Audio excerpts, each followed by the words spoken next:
New figures show more gains for ridership on the MBTA, but there's still concern about getting people to use the expanded rail service along the Fairmount corridor. Our guests are with organizations trying to promote the service. We'd like to welcome Marilyn Forman of the Common Square Neighborhood Development Corporation and the lead organizer with the Greater Four Corners Action Coalition, Mela, Cardosa-Bush. Thank you both very much for being with us. Thank you for having us. I want to start with Marilyn Forman. Your organization, I guess the closest new stop you are to is Talbot Avenue. The Talbot Ave station. And so I guess one of the things you probably wondered about, if people aren't using this very much, then you go out and you ask them. So what are they telling you?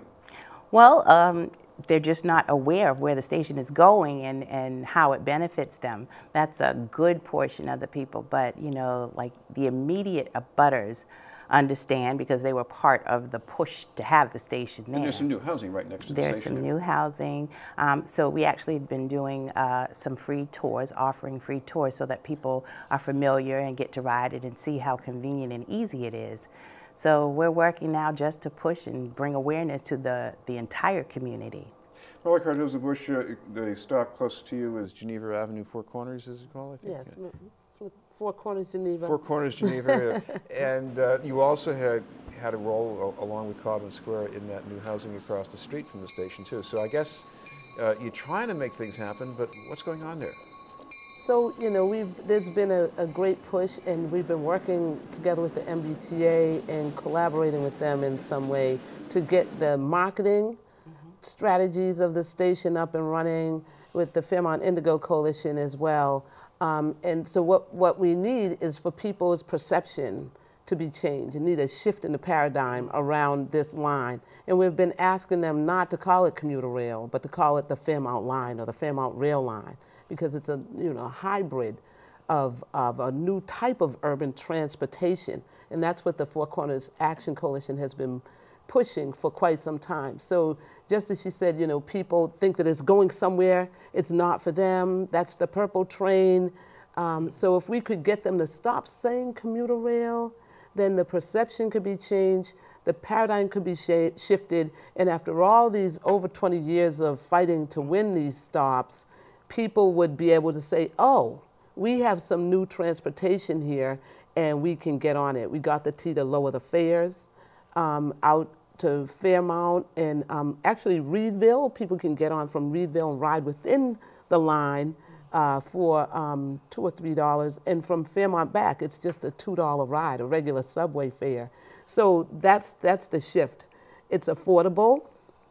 It goes where I want to go. You can get to Newmarket, go shopping for the holidays at the South Bay Mall. As long as you don't do it on Saturday or Sunday. Right. That's the next thing. The next big thing is the weekend and the night service. So, you know, it's something that can take them where they want to go when they want to go there at a price that we can all afford. Marilyn, it occurs to me there must be people who are passing up this line but are using something else on the T, right? Using something else. In other words, they might be taking a bus or getting on the red line. Or...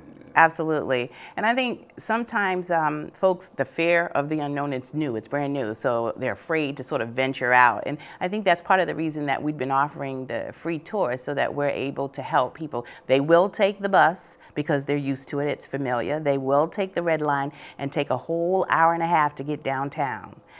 Whereas if they were to utilize the train station, the Fairmount Line, they're downtown in like 10 minutes. And so we've been trying to educate people around that and let them know, you know, this is access to jobs quick. You know, you don't have to be late anymore.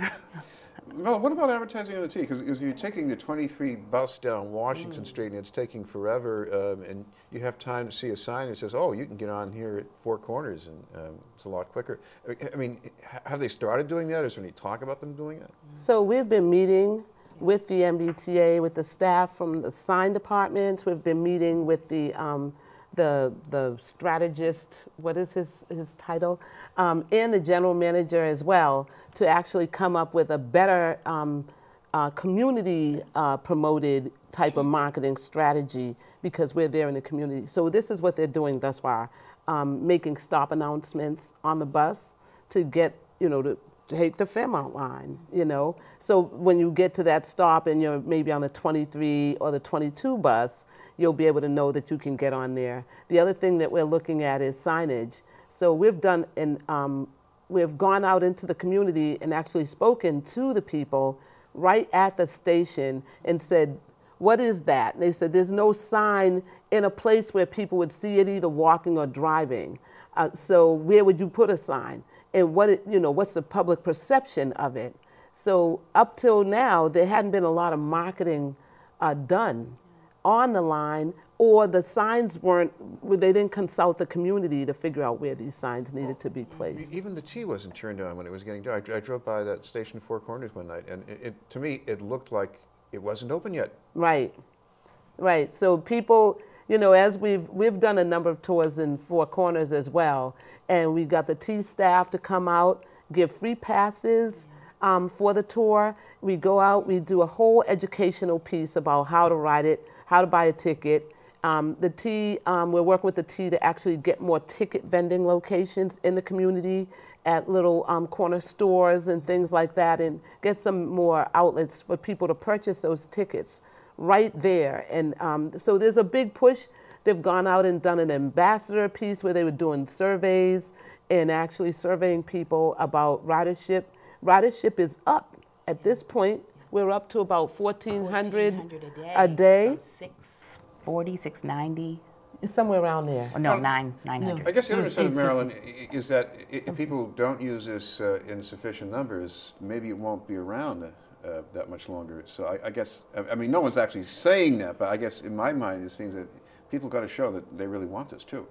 Exactly. That's why the push is on now for the marketing piece and to get the proper signage and to encourage people to use the line.